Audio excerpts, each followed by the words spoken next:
വലിയൊരു വാർത്ത മ്യാൻമറിൽ നിന്നെത്തിയത് അവിടെ ശക്തമായ ഭൂചലനമുണ്ടായി എന്നാണ്. നമ്മൾ കണ്ടതാണ് ദൃശ്യങ്ങളിൽ. അത് വല്ലാതെ ഭയപ്പെടുത്തുന്നതാണ്. ഭൂചലനത്തിൽ അങ്ങനെ വിറങ്ങലിച്ച് നിൽക്കുകയാണ് മ്യാൻമറും ബാങ്കോക്കും. രണ്ടിടങ്ങളിലുമായി 100-ലധികം പേർ മരിച്ചു. 70 പേരെയാണ് ഇപ്പോൾ കാണാതായി എന്ന റിപ്പോർട്ടുകൾ എത്തുന്നത്. കെട്ടിടാവശിഷ്ടങ്ങൾക്കുള്ളിൽ 81 പേർ കുടുങ്ങിക്കിടക്കുന്നതായും വിവരമുണ്ട്. മ്യാൻമറിലും ബാങ്കോക്കിലും അടിയന്തരാവസ്ഥയും പ്രഖ്യാപിച്ചിട്ടുണ്ട്. ഏറ്റവും പുതിയ വിവരങ്ങളുമായി മെറിൻ മേരി ചാക്കോ വരുന്നുണ്ട് ഇന്റർനാഷണൽ ഡെസ്കിൽ നിന്ന്.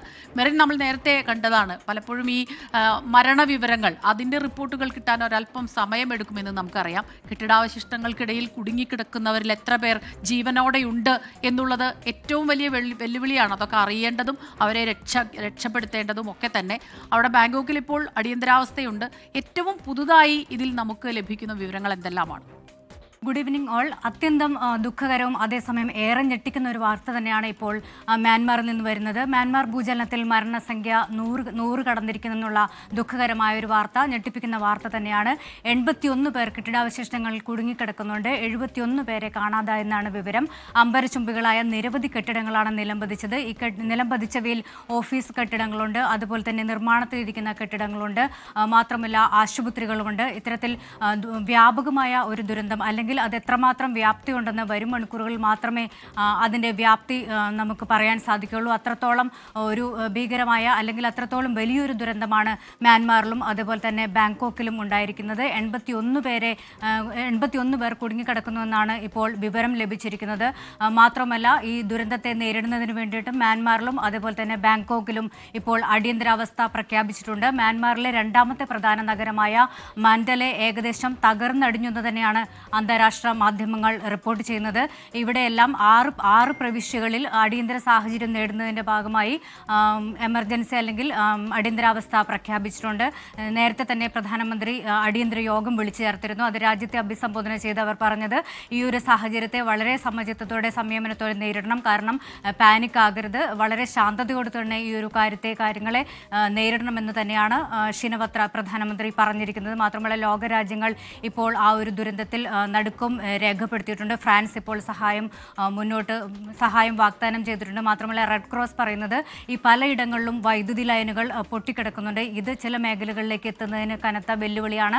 നിരവധി പാലങ്ങൾ, ദേശീയപാതകൾ എല്ലാം തന്നെ തകർന്നിട്ടുണ്ട്. പ്രധാനമായും മ്യാൻമാറിലെ പ്രസിദ്ധമായിട്ടുള്ള ആവ പാലം തകർന്നു. അത് ഇറവാടി നദിയിലേക്കാണ് അത് തകർന്നു വീണത്. അത്രത്തോളം ശക്തമായിട്ടുള്ള ഒരു ഭൂചലനം, 7.7 എന്ന് പറയുമ്പോൾ അത്രത്തോളം ശക്തമായ ഒരു ഭൂചലനം തന്നെയാണ് ഉണ്ടായിരിക്കുന്നത്. എന്നാൽ സുനാമി മുന്നറിയിപ്പ് ഇല്ല എന്ന് തന്നെയാണ് ഇപ്പോൾ അധികൃതർ വ്യക്തമാക്കിയിരിക്കുന്നത്. നേരത്തെ ഇന്ത്യ തന്നെ ഈ ഒരു ദുരന്തബാധിതർക്ക് വേണ്ടി പ്രാർത്ഥിക്കുന്നുവെന്നും എല്ലാ സഹായം വാഗ്ദാനം ചെയ്യുമെന്നും ഇന്ത്യൻ പ്രധാനമന്ത്രി നരേന്ദ്രമോദി എക്സിലൂടെ അറിയിച്ചിട്ടുണ്ട്. മാത്രമല്ല, ഇപ്പോൾ തായ്ലൻഡിൽ ഹെൽപ്പ് ലൈൻ തുറന്നിട്ടുണ്ട്. തായ്ലൻഡ് ഇന്ത്യൻ എംബസിയുടെ ഹെൽപ്പ് ലൈൻ തുറന്നിട്ടുണ്ട്. ഇത്തരത്തിൽ വലിയൊരു ദുരന്തം തന്നെയാണ് മ്യാൻമാറിലും അതുപോലെ തന്നെ ബാങ്കോക്കിലും ഉണ്ടായിരിക്കുന്നത്. പിന്നാലെ ഇന്ത്യയുടെ വിവിധ ഭാഗങ്ങളിലും ഈ ഒരു ഭൂകമ്പത്തിൻ്റെ പ്രകമ്പനം അനുഭവപ്പെട്ടു. അതായത് മണിപ്പൂരിലും അതുപോലെ തന്നെ ഇംഫാലിലും മേഘാലയയിലെ ഗാരോ ഹില്ലിലും എല്ലാം തന്നെ ഈ ഒരു പ്രകമ്പനം അനുഭവപ്പെട്ടിട്ടുണ്ട്. ചൈനയുടെ വിവിധ ഭാഗങ്ങളിലും ഇത്തരത്തിൽ പ്രകമ്പനം അനുഭവപ്പെട്ടിട്ടുണ്ട്. വരും മണിക്കൂറുകളിലായിരിക്കും ഇത് എത്രത്തോളം ഒരു ആഘാതമാണ് ആ ഒരു രാജ്യത്ത് സൃഷ്ടിച്ചിരിക്കുന്നതെന്ന് നമുക്ക് വിലയിരുത്താൻ സാധിക്കുള്ളൂ. എന്തായാലും 100-ലധികം പേർ മരിച്ചു എന്ന് തന്നെയാണ് ഇപ്പോൾ സ്ഥിരീകരിക്കുന്ന റിപ്പോർട്ടുകൾ. ഒരു ദുരന്ത ഭൂമിയായി തന്നെ മ്യാൻമാർ മാറിയിരിക്കുന്നു. അതിൻ്റെ മാണ്ടലെ എന്നൊരു നഗരം തന്നെ അക്ഷരാർത്ഥത്തിൽ തകർന്നടിഞ്ഞു എന്ന് തന്നെ പറയാൻ സാധിക്കും.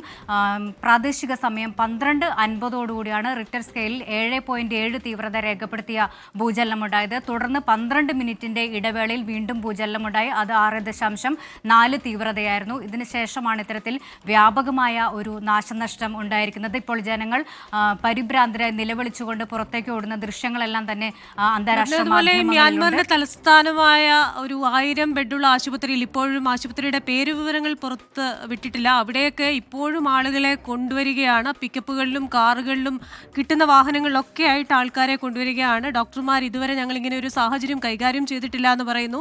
European union chief Ursula von der Leyen സഹായം നൽകാമെന്ന് പറയുന്നു. ഒപ്പം തന്നെ ഇന്ത്യൻ പൗരന്മാരൊന്നും ഇതിൽ പെട്ടിട്ടില്ല എന്ന തായ്ലൻഡിലെ ഇന്ത്യൻ എംബസിയുടെ ഒരു അറിയിപ്പും വരുന്നുണ്ടല്ലോ, അല്ലേ? തീർച്ചയായും ക്രിസ്ത്യൻ, അതായത് ഈ രാജ്യം തന്നെ അതുകൊണ്ട് തന്നെയാണ് നേരത്തെ പ്രധാനമന്ത്രി രാജ്യത്തെ അഭിസംബോധന ചെയ്തത്. കാരണം ഇത്തരത്തിൽ രാജ്യം മുമ്പ് നേരിട്ടില്ലാത്ത ഒരു സാഹചര്യമായതുകൊണ്ട് തന്നെ അതീവ ശാന്തതയോടുകൂടെ തന്നെ കാര്യങ്ങളെ നേരിടണം. കാരണം നേരത്തെ ക്രിസ്ത്യന സൂചിപ്പിച്ച പോലെ തന്നെ 1000 കിടക്കകളുള്ള ഒരു ആശുപത്രിയാണ്. അവിടേക്ക് തന്നെ പരിക്കേറ്റവരെല്ലാം എത്തിക്കുന്ന ഒരു കാഴ്ചയാണ് കാണാൻ സാധിക്കുന്നത്. അത്രത്തോളം ദുരന്തത്തിൻ്റെ വ്യാപ്തി ദൃശ്യമാക്കുന്ന, അല്ലെങ്കിൽ അത്രത്തോളം നമുക്ക് ഞെട്ടലും അതുപോലെ തന്നെ നടുക്കവും ഉണ്ടാക്കുന്ന ദൃശ്യങ്ങൾ തന്നെയാണ്. ജനങ്ങൾ ജീവന് വേണ്ടി പുറത്തേക്ക് ഓടുന്ന, അല്ലെങ്കിൽ ജീവൻ കയ്യിൽ പിടിച്ച് പുറത്തേക്ക് ഓടുന്ന, പരിഭ്രാന്തരായി നിലവിളിക്കുന്ന ഒരു കാഴ്ച തന്നെയാണ് ഈ ദൃശ്യങ്ങളിലെല്ലാം കാണാൻ സാധിക്കുന്നത്. നടുക്കത്തോടെ അല്ലാതെ ആ ദൃശ്യങ്ങളൊന്നും നമുക്ക് കാണാൻ സാധിക്കില്ല. അത്രയും മനുഷ്യൻ നിസ്സഹായനാകുന്ന, പ്രകൃതി ദുരന്തങ്ങൾക്ക് മുമ്പിൽ മനുഷ്യൻ നിസ്സഹായനാകുന്ന ഒരു കാഴ്ച തന്നെയാണ് ഇവിടെ കാണുന്നത്.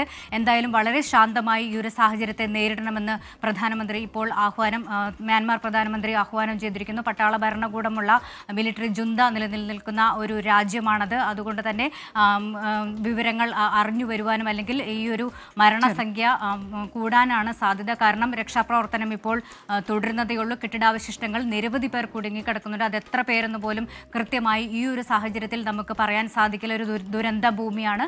വരും മണിക്കൂറുകളിൽ മാത്രമായിരിക്കും ആ ദുരന്തത്തിന്റെ വ്യാപ്തി എത്രത്തോളം ഉണ്ടെന്ന് പറയാൻ സാധിക്കുകയുള്ളൂ. മരൺ മേരി ചാക്കോയാണ് വിശദമായ വിവരങ്ങൾ നൽകിയത്. ആ ഭൂകമ്പത്തിൽ നടുങ്ങിയിരിക്കുകയാണ് മ്യാൻമറും ഒപ്പം സമീപത്തുള്ള പ്രദേശങ്ങളും. അപ്പോൾ അതിന്റെ കൂടുതൽ അപ്ഡേറ്റ്സ് വരുമ്പോൾ മരൺ മേരി ചാക്കോ വീണ്ടും പ്രേക്ഷകരിലേക്ക് വിശദാംശങ്ങൾ. ഇന്ത്യയിലും ഇതിന്റെ പ്രകമ്പനങ്ങൾ ഉണ്ടായി. കൊൽക്കത്ത, പശ്ചിമ ബംഗാൾ, ഒപ്പം തന്നെ ചൈനയിലും ലാവോസിലും ഒക്കെ ഈ ഭൂകമ്പത്തിൻ്റെതായിട്ടുള്ള പ്രകമ്പനങ്ങൾ ഉണ്ടായി എന്നുള്ള റിപ്പോർട്ടുകളും.